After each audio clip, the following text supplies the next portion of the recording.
तर नमस्कार मंडळी, आपण आलतो आज आपल्या शेताकडे. तर आपल्या कापसाची तुम्हाला थोडीशी माहिती सांगणार आहे. आपल्या कापसाबरोबर आता हे कापूस आहे आपला. त्या कापसाचे काय केले तर आपण शेंडे खुडलेत, हे तुम्ही पाहू शकता. आपण कापसाचे शेंडे खुडलेले आहेत. तर आपली जी बॅग आहे, ही बॅग कोणची माहिती आहे? ही बॅग आहे आपली सुजाता.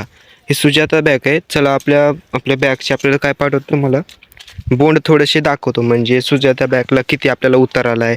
आणि आपण म्हणजे शेंडे खुरड्यामुळं काय होतं, आपले जे शेंडे असतात हे आपण पहिले शेंडे खुरडे होते पहिल्या याला येचुनीला, आता काय झाले ते वाढलेत. आता तुम्ही बोंड वगैरे पाहू शकता कापसाचे. हे पहा तुम्ही किती बोंड लागले. आणि शेंड्यातच बोंड नाही तर सगळं खालून बोंड आहेत बघा. तुम्ही हे पाहू शकता, बोंड पूर्ण कापूस झुकलेला आहे बघा, आहे का? हे पूर्ण कापूस झुकला आहे. आणि सुजाता बॅगचा एवढा उतार आहे ना, आपल्याला गेल्या वर्षी फक्त दीड बॅगला आपल्याला 30 क्विंटल कापूस झालता. फक्त दीड बॅगला आपल्याला 30 क्विंटल कापूस झालता. आणि हे पाहू शकता एकदम झुकला आहे, म्हणजे खालून बुडापासून आपल्याला हे माल आहे.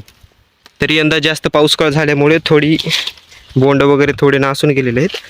पाहू शकता तुम्ही, पूर्ण एकदम झुकला आहे. आणि हे फक्त जेवढं कापूस आपलं दीड बॅगच आहे एवढा कापूस. आणि एवढ्या दीड बॅगला आपल्याला गेल्या वर्षी किती 30 क्विंटल कापूस झाला आपल्याला, म्हणजे राशी वगैरे सगळे मिळून आपल्याला 30 क्विंटल कापूस झाला फक्त दीड एकरामध्ये, दीड बॅगला. पाहू शकता तुम्ही. समजा दीड बॅग आपले 2 एकरामध्ये बसलेली आहे. सुजाता आहे बघा, सुजाता बॅग आहे आपली कापसाची. हे बोंड वगैरे तुम्ही पाहू शकता. खूप जबरदस्त माल आहे आपल्याला बघा. दीड बॅगला आपल्याला 30 क्विंटल कापूस झाला. एवढ्या बॅगला म्हणजे कोणच्याच उतार येत नाही सुजाता एवढा. हे फुलं पाहता तुम्ही पाहू शकता, हे फुलं आहे बघा, बोंड हे पूर्ण आहे बघा, झुकलेलं आहे खाली कापूस. हे बोंड वगैरे तुम्ही पाहू शकता, म्हणजे मवा वगैरे काही पडलेला नाही, आणखी चिकटा नाही. आपण एकदा फवारणी केलेली आहे.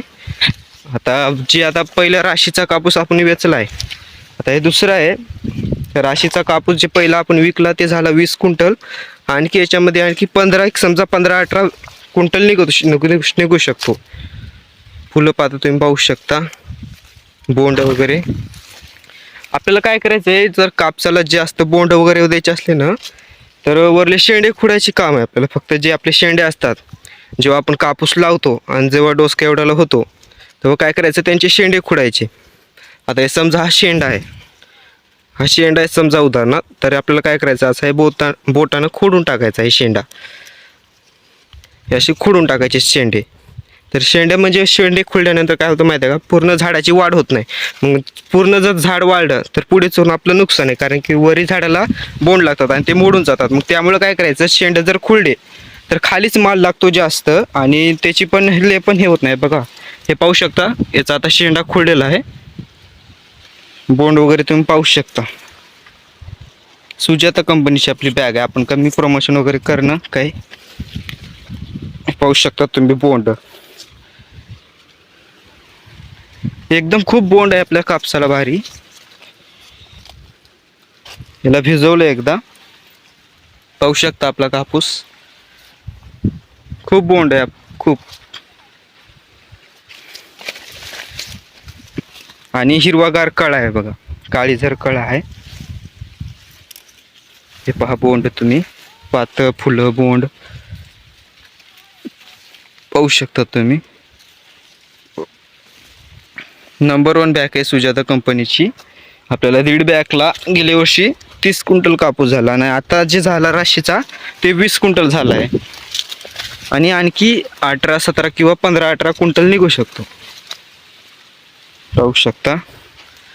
तर माहिती जर आवडली असेल, आणि अशाच व्हिडिओसाठी आपल्या पेजला फॉलो करा. अशाच माहितीसाठी नवीन आपण व्हिडिओ घेऊन येऊ. ओके, तर बघा पाहू शकता. तर धन्यवाद आपला व्हिडिओ वगैरे पाहिल्यानंतर. चॅनलला सबस्क्राईब केलं तर सबस्क्राईब करून ठेवा, आणि चॅनलला लाईक करा. ओके.